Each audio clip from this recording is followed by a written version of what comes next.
What is good, everyone? It is your boy Attach, and welcome to a brand new video. I haven't used my vlog camera in so long, and it feels good to be back out. Maybe doing some other vlogs during the off season. We'll just have to see. Probably not traveling too much because, you know, of all the stuff going on in the world. But maybe I'll pull the vlog out for something. We'll have some fun with it. But we have so much to talk about today with the whole transition of Call of Duty being 5v5 going back to 4v4, which is just insane. That's a crazy change. That means there was what, 60 teams or 60 players in the league, and now there's only going to be 48. So the bad part about going back to 4v4 is that 12 people are going to not be in the professional league, and it doesn't sound like there was like reports that there wasn't going to be any expansion teams. So it's going to be 12 teams still. There's not going to be any expansion yet. Hopefully next year there will be, but it's going back to 4v4, which I think that's probably the worst thing about it, is that people are not going to be in the league anymore. They have to go play challengers, and they might not have a Call of Duty career, which is very scary. It's very scary, and it sucks that this happened now. I wish going into franchising it would have went back to 4v4 right then and there, had all this over with, instead of like playing that year out and then switching back now, because then there's so many tough decisions that orgs, players, and stuff have to make,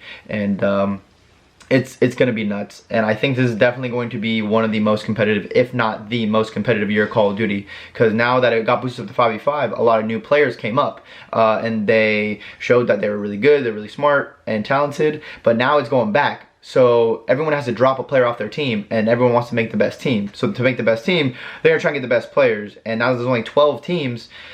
The talent's getting spread out a bit more. There's gonna be even more teams that are capable of winning, capable of taking home these championships.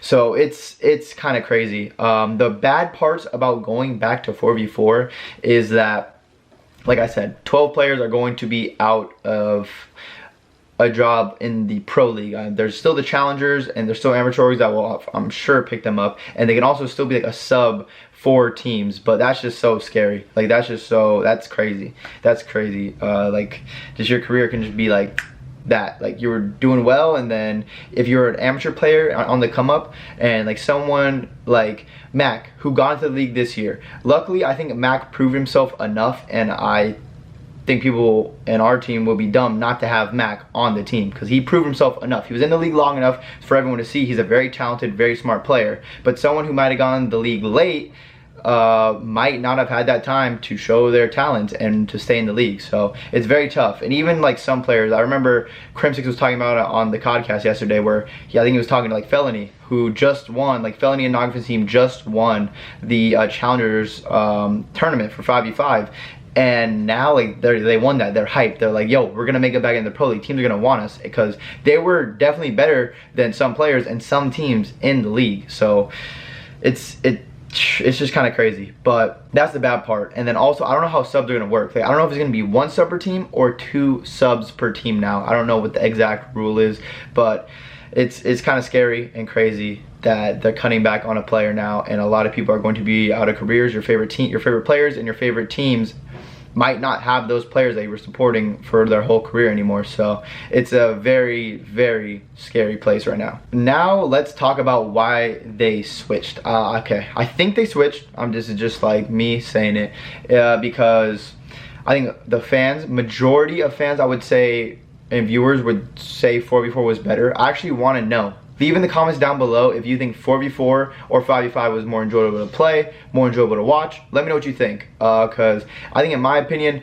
5v5 had its moments where it was fun to watch, but I think Call of Duty does play better 4v4, because we've grew up playing Call of Duty 4v4 our whole lives. All the S&D tournaments we played,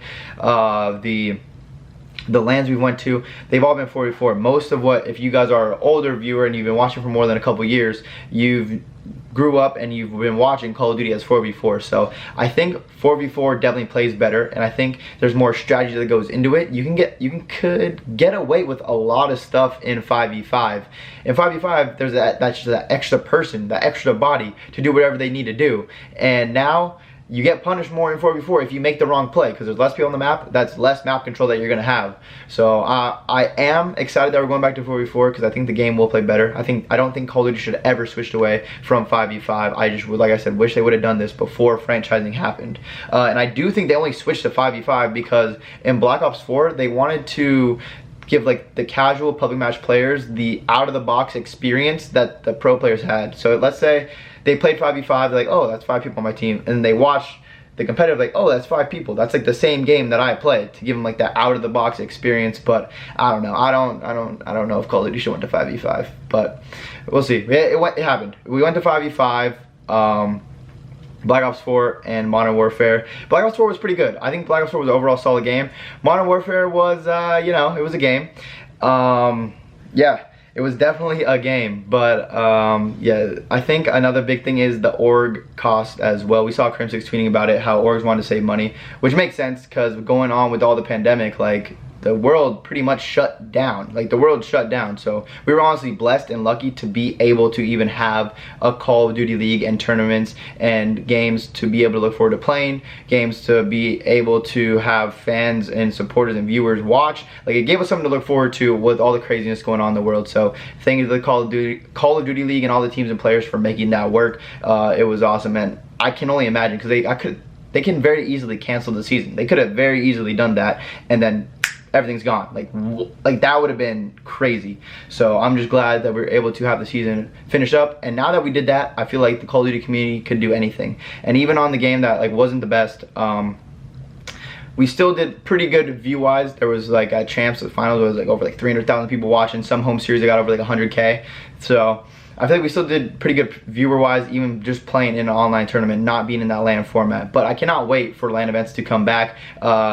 Going on main stage, playing, seeing all the supporters in person, getting to interact with them. I cannot wait for that. That's what I miss the most about all this stuff. Like, it really made me appreciate just being able to travel and see new places, meet new people, and do all that stuff even more. So I'm really looking forward to that. But at the end of the day, I do think Call of Duty was always meant to be played 4v4. I do think that it could have went back sooner, but we were gonna go back at some point, whether it was the first season of franchising or the second season. I think they just realized that they needed to go back to 4v4, and they just did it. They want to do it as soon as possible. They don't want to have another season be 5v5 and then make the switch. They just want to get it over with now. But let's talk about some roster mania that's going to come with this switch back to 4v4. Also, I forgot to mention with the org cost, I wanted to kind of like go into it. So pretty much, now there's only 4 players on the team, that's one less salary they're gonna have to pay. So let's say they're paying 200K, that's a lot of money, 200K.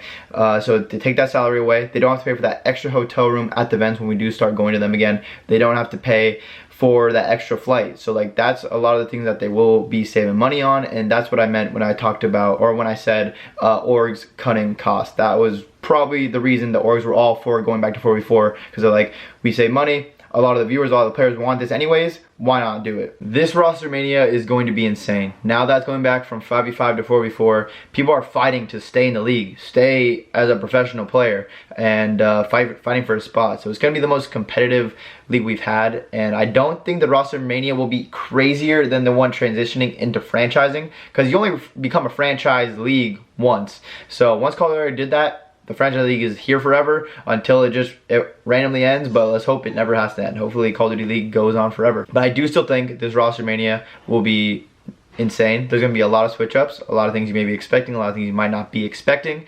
But everyone's just fighting for a spot, and it's gonna be the most competitive one, because now that a player from all the top 4 teams and every single team gets dropped, the people are going to want to pick up the players from the best teams and bring them down and bring them to their team to try and make those teams better. So it's going to be nuts. I really don't know what to expect. And with the contracts and stuff right now, I'm assuming a lot of players sign like 1+1s, which is like a team option. So they signed you for 1 year, and then if they sign, and then the team has the option to re-sign you for that second year. But if they don't re-sign you for that second year, then you just become a free agent. But if they do re-sign you for the second year, you become a restricted free agent. This is what happened with Clayster. He's a restricted free agent, so he has a buyout. So pretty much, he's getting his like next year's contract, like his pay, whatever it may be, and all that other stuff. He's getting all that.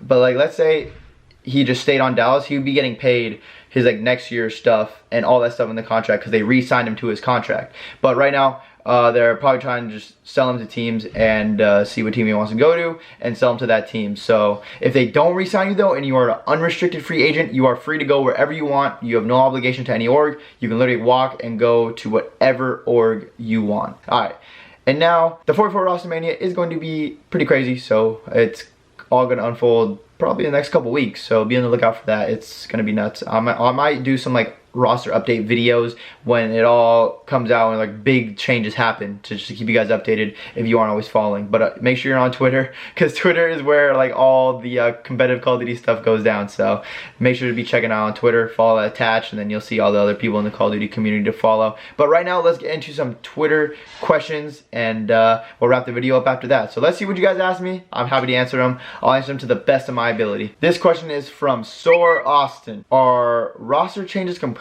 up to players, or does management / owners have a hand in it?